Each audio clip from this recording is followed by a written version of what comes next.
Hey there, Sart back again. I had someone ask in the comments from a previous post to do a budget clear of the Scorn of Amon trial using an EX+0 Esther. And so I'm going to take this opportunity to put it out there. If you guys have any specific trials, especially like old trials, that you would like me to do sort of like budget runs on with my EX+0 Esther, please feel free to make requests like that. I'm gonna make this the sort of inaugural episode of a series. I'm gonna call from here on out the Esther Requester series. And so if there's anything you guys would like me to do, feel free to make requests in the comments in my videos and things like that. I'm happy to take on little challenges. It's part of the fun of the game, and I like helping people, so feel free to make requests like this. So this request is going out to Carlos. He just asked for budget clear of Scorn of Amon with my EX+0 Esther and no reflect ring. So those are the only requirements that I was given. And so we're going to go in here with my EX+0 Esther, and we're going to do, I'm not going to do the deal wind damage to an enemy because I don't want to sit and wait around for 7 turns, because Amon doesn't become weak to wind until you get to, I believe, turn 7 is the first turn you can actually deal wind damage to him. Because Amon is 300% resistant to everything, so you have to basically wait for him to imperil himself to wind, and that doesn't happen until turn 7.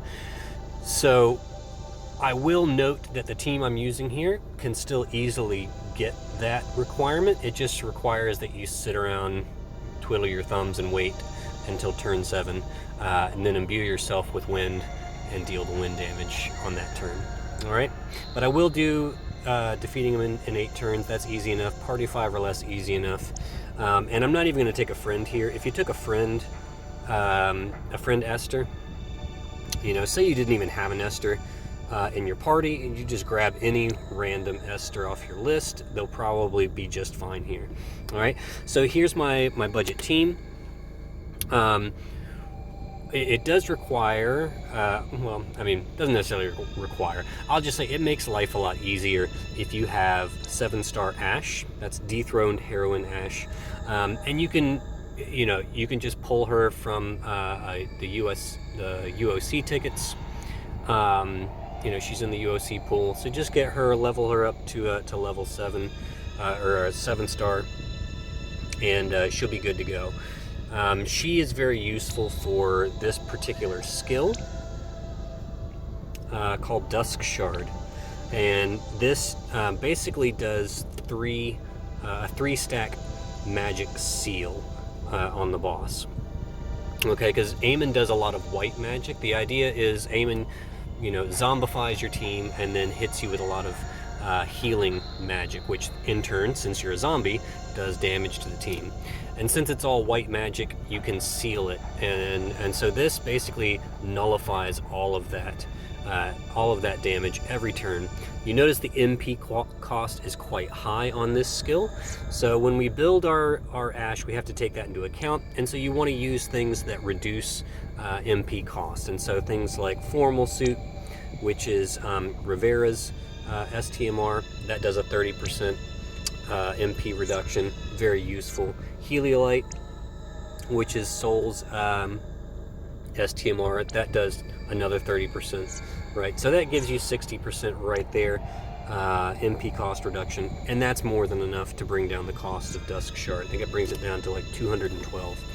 And so then as long as you give her plenty of MP and MP refresh, you should always have plenty of MP in order to keep that one going.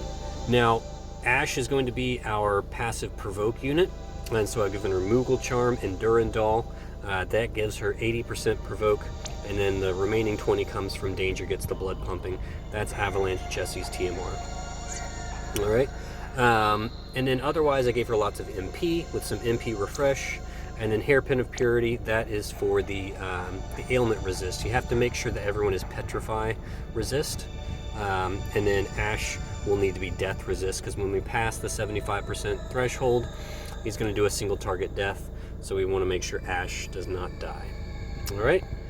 Esther, you see, I went as budget as I could. I didn't even give her, usually I have my EX+0 Esther carrying her STMR. Because if you're going to use Esther, even at EX+0, it is totally worth an STMR Moogle to go ahead and get her STMR, because it is, it gives her so many good flat stats and LB damage. But let's assume you don't even have an STR Moogle lying around to waste on an Esther.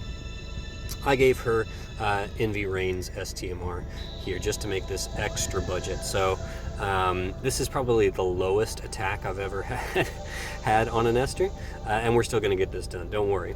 So yeah, I've got her in her full bunny gear. She's got her bunny jacket, storm kickers, Tyvis's gauntlet. The Dreamer's crown is from her event, and that just helps cap the Reaper killer with an extra 25%. If you don't have it, just any high attack hat or helm will be fine there. Gave her TMR, since we don't have her STMR, which also helps out with a little bit of Reaper killer. A Lion's Heart is there for LB damage. Advanced weaponry to help fill up her TDH. Indestructible Light for the chain cap boost there. And then, as usual, just gave her the cheap Ling card, which you can buy in the Perma VC slot, or the Perma VC shop. So that one should be pretty easy to acquire. Otherwise, just a card with high attack on is good. Beatrix is going to be the magic tank. Nothing in her normal form. She'll be staying in this form the whole time. You want to give her a fair amount of bulk, but also some elemental resists to cover the elemental magic damage. She doesn't require too much, honestly. I didn't go crazy on this one. Probably the biggest ones would be Winged Heart. That's again for the ailment resistance, and also gives 60% wind resistance, which is nice, as well as the fire resistance there. And then yeah, Judge's Oath and Melody of Life for elemental resistance. Luca's Valentine recipe for some extra HP and spirit, as well as some more water and wind resistance. The card is just the Beach Beauties, which is a generic card you can get from summoning any Envy unit. Poppy, she doesn't need anything. She just needs a ribbon so that she's petrify resistant, and then either her TMR or STMR, doesn't matter. And then she needs Rage Beast's Roar. This is very, very, very, very important that you have this, because this is going to keep Ash from dying on turn 1. Because on turn 1, Amon will do a single target regen, and he will do that before he has any breaks in place, and that will certainly kill Ash at the end of turn 1. So we have to dispel that regen. First thing we do before we do anything else is we dispel the regen on Ash. All right, and that's all Poppy needs. And yeah, this team can survive as long as you need it to. So if you need to go all the way out to turn 7 to do that wind damage because you want that wind damage mission, that's perfectly fine. As you'll see, the damage we deal here is more than enough. You might even kill it on turn 2, but I think this one's probably going to go out to turn 4. So it'll be kind of interesting to see, right? We'll see how this goes. Let's get in there.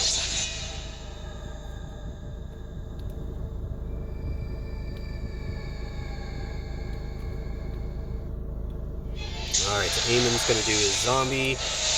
He puts the regen on Dethrone Heroine Ash. Oh, I didn't even cover... I'm such an idiot. I didn't even cover Rain's gear. Let me do that real quick.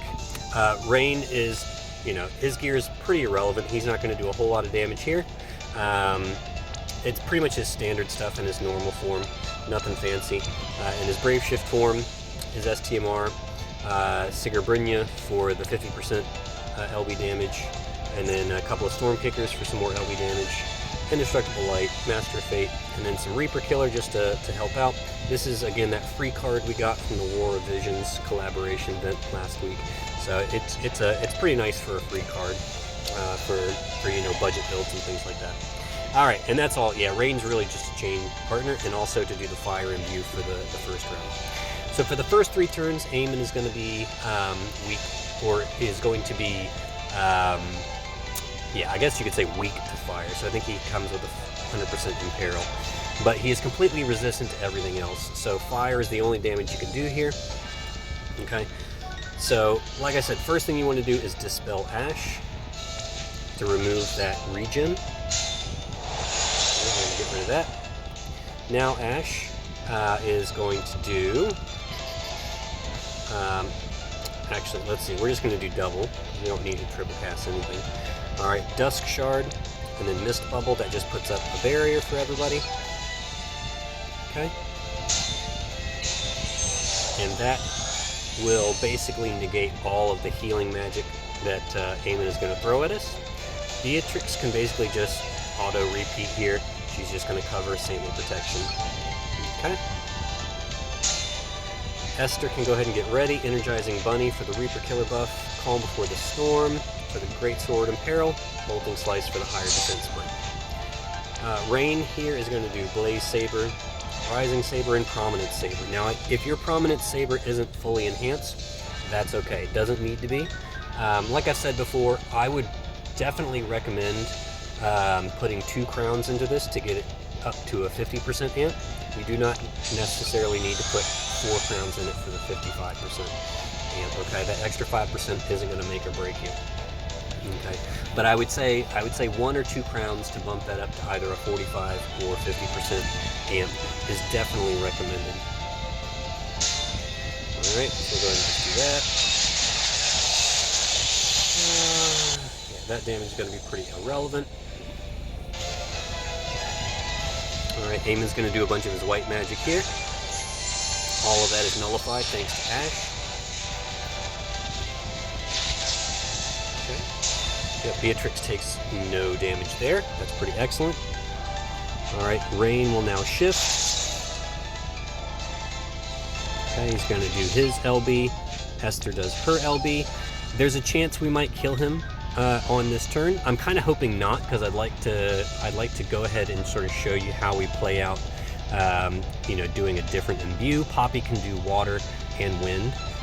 So, you know, if you don't kill him in the fire phase, you've got Poppy there to get you through the water and the wind phase. All right. So let's just go ahead and go for it. I don't think we need to do any buffs or anything. All right, so she went ahead and killed him. So yeah, as you can see, nothing to it. Even like a super budget build, Esther is going to completely murder this guy. I think maybe if you roll super low, you might not kill him, but then all you would do is you just have Esther prepare again on turn 3. Amon actually dispels everything for you when you pass the 50% threshold, so you get totally dispelled, so that removes your imbues. And so then you just have Poppy imbue you with water. You go ahead and set Esther up on turn 3, and then on turn 4, Amon becomes weak to water. You do your LBs, finish Amon off that way, right? If you need to wait until turn 7 to do the wind, you can just have everybody basically guard until then if you want to, and you just set up and kill on turn 7. Yep, easy peasy. All right, so yep, of course Esther does all the damage on that one. No worries, we kind of saw that one coming. So hope this was helpful to you, Carlos, and anybody else that's out there that's really wants to get Amon taken care of in a budget fashion. Like I said, if you guys have any other requests, go ahead and let me know in the comments below, and I will see you on the other side.